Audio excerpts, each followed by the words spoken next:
सन्नो मित्रः सं वरुणः सन्नो भवत्वपर्यमः शन इंद्रो बृहस्पति सन्नो विष्णुरुक्रमः।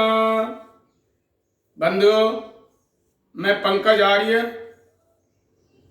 कार्यकारी संचालक आर्यवीर दल उत्तर प्रदेश, आज एक ऐसे स्वाभिमान के प्रतीक अंतिम श्वास तक भारत माता को आजादी दिलाने के लिए जिनका प्रयत्न रहा, ऐसे वीरवर महाराणा प्रताप की पावन जयंती के अवसर पर समस्त देशवासियों को आर्यवीर दल उत्तर प्रदेश की ओर से हार्दिक बधाई। बंधुओं, महाराणा प्रताप का जन्म 9 मई 1540 ईस्वी को कुंभलगढ़ के किले में मेवाड़ क्षेत्र के राजस्थान प्रांत में हुआ था। इनकी माता का नाम जयमंता बाई तथा पिता का नाम महाराणा उदय सिंह था। आपके 2 भाई थे। छोटे भाई का नाम शक्ति सिंह था। आपका पुत्र का नाम अमर सिंह तथा पुत्री का नाम चंपा था। बंधुओं, चित्तौड़ के बारे में यह कहा जा सकता है कि गढ़ों में गढ़ चित्तौड़गढ़ और सब गढ़िया हैं। यह कहावत उत्तर भारत में कही जाती है। वास्तव में चित्तौड़गढ़ उत्तर भारत का सबसे बड़ा किला है। पिछली बार मुझे चित्तौड़ जाने का सौभाग्य मिला और इस किले को देखा। विशाल भूभाग पर बना हुआ ये चित्तौड़ की पहाड़ी पर बना है, इसीलिए इसको चित्तौड़गढ़ कहा गया है। यह 3 मील लंबा तथा 8 मील क्षेत्रफल में फैला हुआ विशाल 9 द्वारों वाला किला है। इसकी गोपनीयता के लिए टेढ़े मेढ़े रास्ते हैं तथा बहुत ऊंचाई पर जाकर के यह किला पहाड़ी की एकदम ऊंचे तल पर इसको बनाया गया है। वैसे भी बचपन में एक कविता पढ़ा करते थे कि मुझे न जाना रामेश्वर काशी, मुझे न जाना गंगा सागर, मुझे न जाना रामेश्वर काशी, तीर्थराज चित्तौड़ देखने को मेरी आंखें प्यासी। वास्तव में ये तीर्थ है। इस चित्तौड़ को महाराणा प्रताप ने अपने संघर्ष से, अपने त्याग से, अपने बलिदान से हम सब के लिए, भारतवासियों के लिए तीर्थ जैसा बना दिया। बंधुओं, महाराणा प्रताप 1572 में राजा बने। तब से लेकर के, वैसे तो 1567 में ही अकबर ने महाराणा उदय सिंह पर आक्रमण किया था, लेकिन महाराणा प्रताप का जीवन संघर्षमय जीवन था। पूरा जीवन उनका संघर्ष करते हुए निकला, लेकिन उनको निराशा कभी हताश नहीं कर सकी। उनको जीवन में कोई भी निराशा की बात अपने मन में बहुत कम उनके जीवन में देखने को मिलती है। 1-2 जगह केवल उनको मिलती है।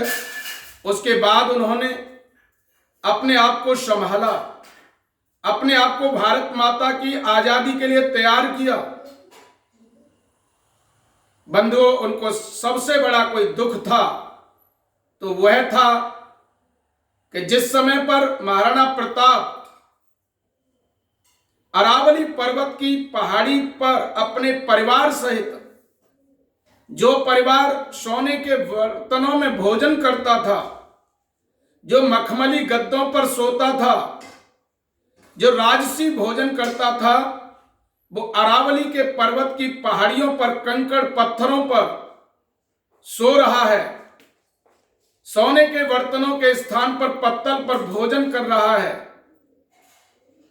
जिसका ओढ़ना आकाश है, बिछौना धरती है, ऐसे महाराणा प्रताप जिस समय संघर्ष कर रहे थे, क्रूर कामुक अकबर से उनका युद्ध चल रहा था, उस समय अन्य राजपूती लोग, राजपूती राजा अकबर से या तो संधि कर रहे थे या अपनी बहन बेटियों को मुगलों को देकर के अपना दामाद बना रहे थे। सबसे बड़ा कष्ट महाराणा प्रताप का यह था, उनका छोटा भाई शक्ति सिंह भी अकबर से जा मिला, लेकिन वाह प्रताप, वाह महाराणा, आप में राणा सांगा और बापा रावल का रक्त प्रभावित था। आपकी धमनियों में राजपूतों की और छत्राणियों का जो रक्त बह रहा था, उससे आपने अपने जीवन पर्यंत अपने स्वाभिमान की और भारत माता की स्वाभिमान की रक्षा के लिए अंतिम समय तक आप रक्षा करते रहे। जिस समय पर खाने के लिए कुछ नहीं था, इतिहासकारों ने अलग अलग प्रकार से वर्णन किया है, तो वहां पर बथुआ आदि घास पीस करके उसकी रोटी बनाई, परिवार ने खाई। छोटी बेटी सो रही थी, उसके लिए एक रोटी रख दी पत्थर के नीचे दबा करके। छोटी बेटी की निद्रा भंग हुई तो उस रोटी को उसको दिया गया। तभी एक जंगली बिलाव ने झपट्टा मारकर रोटी को छीन लिया। भूख से व्याकुल छोटी बेटी तड़फ तड़फ करके मर गई। इस व्याकुलता को महाराणा प्रताप का सब्र का बांध टूट पड़ा और अकबर के लिए संधि पत्र लिखने लगे। बड़ी बेटी चंपा समझदार थी, उसने देखा कि पिता अब क्या कर रहे हैं। महाराणा प्रताप ने कहा कि पारक्षणे धातु से पिता शब्द बनता है, यदि मैं तुम्हें भोजन भी नहीं करा सका हूं तो मेरा पिता होना, यह पिता शब्द कलंकित होगा, इसलिए अकबर के लिए संधि पत्र लिखता हूं। ओहो, चंपा में बापा रावल का प्रपौत्री, उनका रक्त चंपा के अंदर उबाल लेता है और अपने पिता के हाथ से वो पत्र छीन करके उसको फाड़ करके पहाड़ी से नीचे फेंक देती है। कहती है, पिताजी, हम भूखे तो रह सकते हैं, लेकिन किसी दुष्ट से, किसी विदेशी आक्रांता से उसकी पराधीनता स्वीकार नहीं कर सकते। चंपा के इस गजब के साहस ने महाराणा प्रताप की मानो प्रकाश कर दिया है। उनकी धमनियों में बहने वाला रजपूती खून उबाल ले गया है और एकदम संभल गए। फिर युद्ध लड़ने लगे। बहुत सारी लड़ाइयां अकबर से महाराणा प्रताप की हुई। असफलता मिलते हुए भी जीवन में कभी भी महाराणा प्रताप ने अपने आप को असफल नहीं समझा। और मैं ये कहना चाहता हूं कि महाराणा प्रताप बेशक युद्ध नहीं जीत पाए, लेकिन मेरी सोच है वो ये कहती है कि महाराणा प्रताप युद्ध बेशक नहीं जीत पाए हों, लेकिन उनका यह संसार सदैव ऋणी रहेगा और वह अंतिम श्वास तक इस भारत माता के आजादी के लिए अपने कर्तव्य का निर्वहन करते रहे। यह सबसे बड़ी जीत है। फिर उदास हो जाते हैं, सोचते पहाड़ी से कहीं दूर चले जाए, और दूर जाकर के उदास है परिवार पूरा। रास्ते में उनको भामा मिलते हैं। भामा कहते हैं, मैं मेवाड़ के शेर, हे प्रतापी राजा, आज आपके मुखमंडल पर उदासीनता के ये भाव कैसे छलक रहे हैं। महाराणा प्रताप ने कहा, ओ भामा, मुझको राजा मत कहो, मुझको शेर मत कहो। आज मैं अपनी सेना के लिए उनके भोजन का, उनके हथियारों का, उनकी सैनिक वेशभूषा का, उनके वेतन का प्रबंध नहीं कर पा रहा हूं। मैं काय का राजा। ओहो, भामा शाह ने कहा,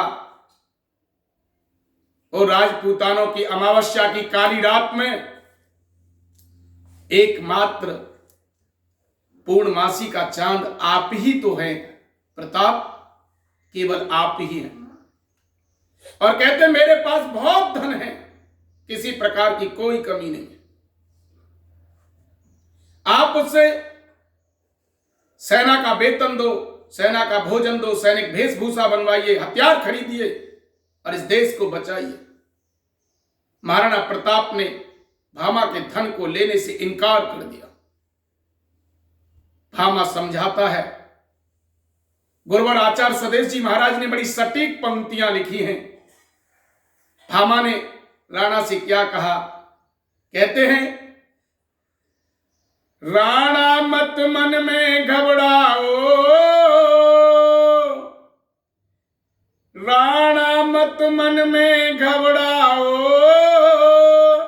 यह सारा कोष समर्पित है, यह सारा कोष समर्पित है। भामा यूं भाव भरा बोला, सबके हित में अपना हित है। भामा यूं भाव भरा बोला, सबके हित में अपना हित है। वास्तव में भामा ने समझाया, आप इसको स्वीकार करिए राणा, यदि देश ही नहीं रहेगा तो ये धन क्या करेगा। अरे इस देश की रक्षा आप नहीं कर पाएंगे तो ये खजाना ये अकबर का हो जाएगा। इसलिए राणा आप स्वीकार करिए। और इतना कहा कि बिना मांगे मैं धन दे रहा हूं आपको। हे राणा आप स्वीकार करिए। और इतना धन दिया कि 24,000 सैनिक 22 वर्ष तक वेतन प्राप्त कर सकें, भोजन प्राप्त कर सकें, हथियार खरीद सकें एवं सैनिक वेशभूषा और अन्य खर्चा कर सकें। इतना धन भामा शाह ने इसलिए दिया कि राष्ट्र है तो धन है, राष्ट्र नहीं रहेगा तो धन का क्या होगा। जो पराधीनता हो जाएगी तो वो जो पराधीनता को करने वाला राष्ट्र का वो राजा अकबर सारे धन का मालिक हो जाएगा। इसलिए बंधुओं, आज इस अवसर पर देश के हर युवा से, हर उद्योगपति से यह कहना चाहता हूं, राष्ट्र है तो हम सब सुरक्षित हैं। हमारा बैंक बैलेंस, हमारी कोठी कार, हमारी गाड़ियां, हमारी भौतिक सुख सुविधाएं तभी तक हैं जब तक राष्ट्र है। और राष्ट्र पराधीन हो जाएगा तो उनको याद करो, 14 अगस्त 1947 की अर्धरात्रि को पाकिस्तान बना था। पाकिस्तान में रहने वाले लोगों के पास भी कोठी कार बैंक बैलेंस थे, उनके पास भी भौतिक सुख सुविधाएं थी, उनके पास भी धन के भरे खजाने थे। लेकिन जब देश बटा, देश समाप्त हो गया, उस समय उनके बैंक बैलेंस, उनके कोठी कार, उनके खजाने, उनकी सुख सुविधाएं काम नहीं आई और उनको अपने वतन में खाली हाथ लौटना पड़ा। बंधुओं, आज महाराणा प्रताप की पावन जयंती पर हम लोग ये संदेश लें और संकल्प लें, प्रतिज्ञा करें कि राष्ट्र के प्रति जो हमारा कर्तव्य है उसका हम पालन अवश्य करते रहे। महाराणा प्रताप की तरह अंतिम श्वास तक हमारा जो राष्ट्र के प्रति कर्तव्य है उसका पालन करते रहे। बंधुओं, शेर भूखा है मगर घास खा सकता नहीं। शेर भूखा है मगर घास खा सकता नहीं। राणा अकबर के सामने सिर झुका सकता नहीं। राणा अकबर के आगे सिर झुका सकता नहीं। बंधुओं, इस प्रकार की भावना महाराणा प्रताप की इस देश के प्रति थी। भामा के उत्साह से राणा में उत्साह भरा और फिर पुनः सेना तैयार करके फिर अकबर का सामना किया और अंतिम श्वास तक सामना करते रहे। बंधुओं, आज इस बीच पर महाराणा प्रताप की पावन जयंती पर बड़े दुख के साथ और कहना चाहता हूं, आज हमारी सरकारें, आज हमारे पाठ्यक्रम में अकबर को महान पढ़ाया जाता है। मैं आपसे ये पूछना चाहता हूं, अकबर महान है तो महाराणा प्रताप क्या है? ये गंदी राजनीति, ये तुष्टीकरण की राजनीति, ये वोटों की राजनीति आज इस देश को सत्य से बहुत दूर करती जा रही है। जो कामी, क्रूर, अत्याचारी, दूसरे पर आक्रमण करके अपनी हवस को पूरा करने वाला, वो महान कैसे था? आज तक किसी भी हिंदू राजा का 1,96,08,00,000 वर्ष हो गए इस धरती पर आर्यों का चक्रवर्ती राज्य होते हुए, एक राजा आप नहीं बता सकते कि दूसरे राजा पर अटैक करके उसने दूसरे लोगों को सताया हो। लेकिन केवल अकबर की यही नहीं था कि वो आक्रमण करता था। अकबर तो कामुक था।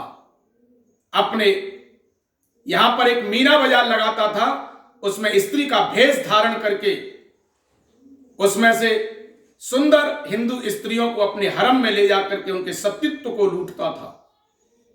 ऐसे दुष्ट को आज भारत के राम और कृष्ण के वंशज महान पढ़ते हैं और महान पढ़वाते हैं और महान पढ़ाते हैं। शर्म को भी शर्म आती है। कहां गया हमारा वो छत्रापन? कहां गई हमारी वो महाराणा प्रताप का स्वाभिमान, वो शिवा का वीरत्व? राम और कृष्ण के हम वंशज कहलाने के अधिकारी हैं क्या? बंधुओं, जो हमारी बहन बेटियों को सतीत्व को लूटता हो, उनकी संतानें आज उसको महान बता रही हैं, महान पढ़ती हैं। शक्ति सिंह की पुत्री जो महाराणा प्रताप के छोटे भाई थे, जिनका नाम कर्णावती था, बाद में महारानी किरणमयी के नाम से इतिहास प्रसिद्ध हैं। और यह पृथ्वीराज सिंह के साथ ब्याही थी। वह भी क्षत्रिय राजा था, लेकिन राजा होने के साथ साथ वो कवि भी था। अकबर के दरबार में वह रहता था। एक दिन किरणमयी को भी उनकी दासियों ने बहका करके मीना बाजार में ले गई। अकबर स्त्री के भेष में किरणमयी की तरफ इशारा करता है। उसके सैनिक उसको ले जाते हैं हरम में। एकदम कामुक अकबर किरणमयी पर झपटता है, प्रयास करता है उसको अपना बनाने का। किरणमयी ने छलांग लगा करके उससे कहा, दूर हट दुष्ट कहीं का, और अपनी कटार निकाल करके छलांग लगा करके। कामुक में कोई बल नहीं होता है, काम वासना में व्यक्ति अंधा होता है। और महारानी किरणमयी, जिसमें बापा रावल, महाराणा सांगा का रक्त प्रभावित हो रहा था, उसने अकबर की छाती में बैठ करके कटार भूंकने का हाथ जोड़ करके मां बहन कहने लगा। महिलाओं का, माताओं का उदारता का गुण होता है। उस पर यह प्रतिज्ञा करवा ली कि मीना बाजार कभी नहीं लगाएगा। और अकबर ने कहा कि मैं बहन मीना बाजार कभी नहीं लगाऊंगा। ऐसा कह करके उस दिन से महारानी किरणमयी के इस घटना से मीना बाजार, जो बहुत अत्यंत घिनौना, अत्यंत गंदा एक षड्यंत्र था हिंदू बहन बेटियों के लिए, उसको राजा को आज हम महान बता रहे हैं। बंधुओं, महाराणा प्रताप का जीवन एक संघर्षमय जीवन था।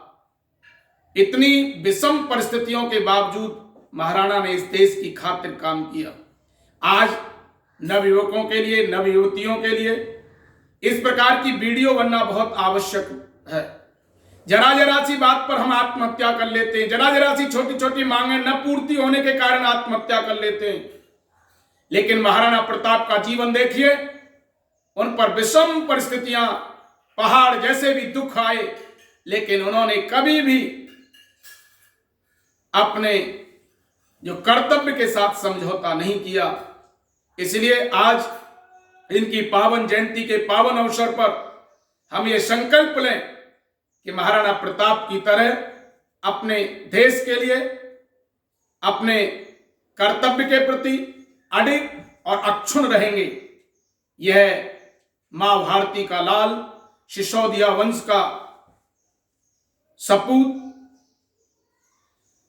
1597 ईस्वी को अपने 57 साल की आयु में अंतिम श्वास तक अकबर से लड़ते हुए भारत माता को स्वाधीनता दिलाने हेतु वीर गति को प्राप्त हुआ। आज महाराणा प्रताप हमारे बीच में नहीं है, लेकिन उनके वो स्वभाव, उनका वो वीरत्व, उनका वो राष्ट्रीय कर्तव्य, उनका वो पारिवारिक विक्षोभ, परिवार में विषम परिस्थितियों का रहते हुए भी उन्होंने उनको कभी भी परिवार के मोह को राष्ट्र के मोह से छोटा समझा।